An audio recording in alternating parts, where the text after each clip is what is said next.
They say the absolute quietest moment in any crowded room is the split second right before a catastrophe strikes. I stood there, holding a crystal glass of champagne that suddenly felt like a block of ice in my hand. Around me, the soft clinking of silver and the low hum of corporate chatter died instantly.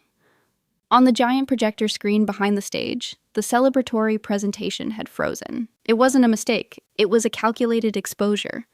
My wife, an executive whose brilliant career was the envy of everyone in our circle, was staring at the wall as if her entire life was dissolving right in front of her eyes. I didn't shout.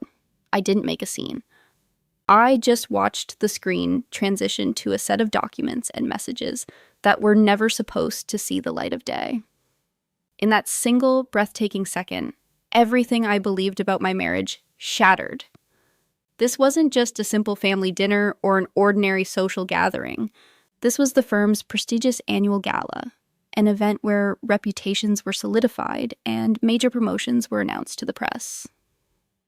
Everyone who mattered was in that room, dressed in their finest attire, ready to toast to success. But as the lights dimmed, the air grew incredibly heavy. I could feel a cold sweat breaking out on the back of my neck. Beside me, my wife's hand began to tremble, her fingers tightly gripping the edge of the linen tablecloth. She was looking around the room, not with her usual confident grace, but with the frantic, terrified eyes of someone trapped in a corner. I knew then that the whispers we had heard in the lobby weren't just idle office gossip.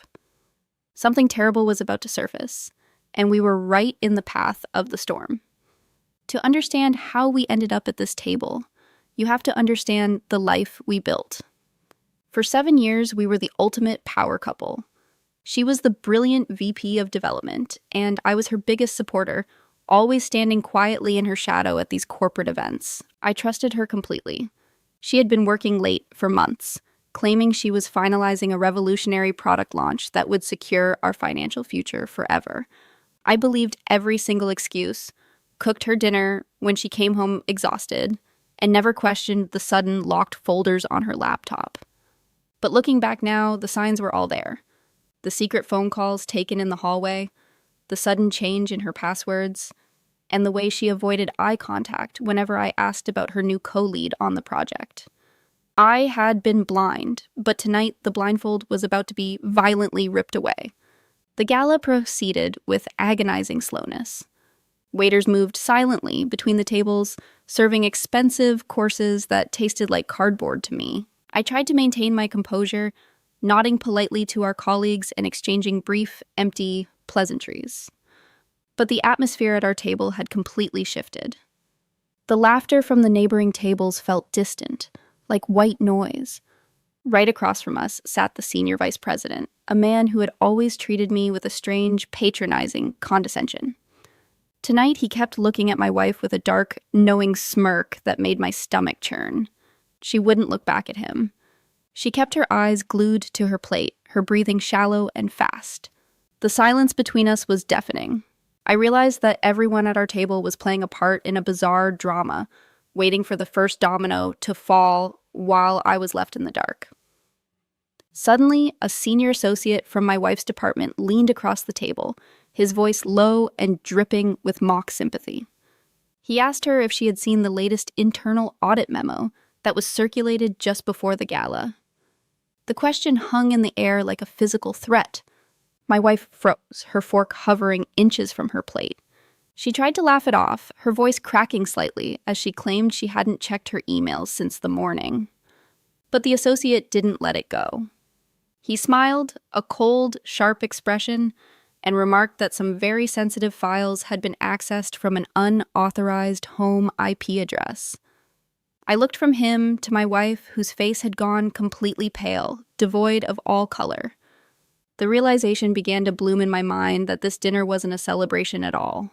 It was an ambush. Before she could formulate a response, the main projector screen on the stage flickered, cutting off the promotional video. A hush fell over the entire ballroom. Instead of the corporate retrospective, a series of private chat logs and personal photographs appeared on the massive display. The names at the top of the chat logs were unmistakable. my wife and the senior vice president sitting right across from us. The messages were highly intimate, detailing a secret relationship that had been going on for over a year under my very nose. But that wasn't the twist that paralyzed the room. As the slides advanced, the messages revealed something far more sinister. They weren't just sharing personal secrets. They were actively coordinate sharing confidential product designs with a major offshore competitor. She hadn't just betrayed our marriage. She had committed massive corporate espionage against her own employer. The ballroom erupted into a chorus of sharp gasps and frantic whispers. Hundreds of eyes slowly turned from the giant screen directly to our table. I sat perfectly still, the noise of the room fading into a dull, distant roar. The betrayal hit me with the force of a tidal wave, but instead of anger, a strange, crystalline calm washed over me. I looked at my wife. The confident, brilliant corporate executive had completely vanished. She was shrinking into her chair, her hands shaking violently as she tried to cover her face.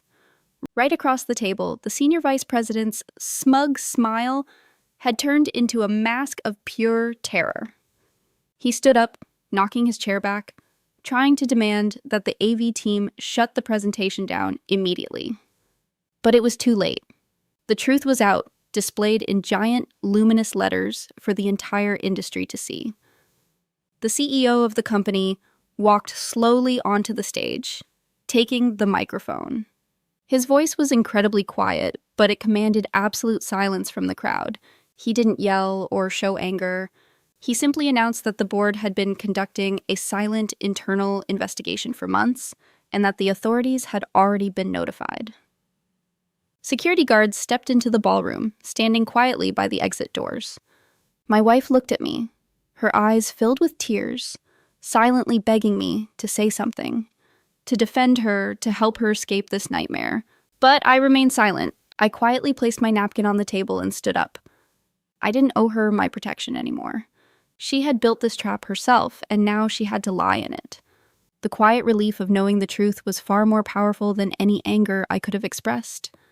As I turned my back on the table, I could feel the collective gaze of the room shifting from judgment to profound sympathy. Some colleagues nodded at me with quiet respect, recognizing the quiet dignity with which I was handling the worst moment of my life. I walked out of the ballroom, the heavy double doors closing behind me, shutting out the whispers and the panic. Step by step, the weight that had been crushing my chest for months began to lift. I walked out into the cool, crisp night air, taking a deep, clean breath for the first time in years. The marriage was over, her career was ruined, but my integrity remained entirely intact. I had refused to break under the pressure. I had allowed the truth to do the hard work for me, and I was walking away completely free. This entire experience taught me that the truth always has a way of coming to light, no matter how carefully someone tries to hide it under layers of lies. If you found this story powerful and want to see how other deceivers were brought to justice, you need to click on the video on your screen right now. It features another incredible high-stakes story of a quiet betrayal that was exposed in the most dramatic way possible, proving that patience is the ultimate weapon against liars. Don't miss out on seeing how the truth always wins in the end. Click the video now, make sure to subscribe to the channel for more stories of justice, and leave a comment below sharing what you would have done if you were in my shoes that night at the gala. I will see you over in the next story.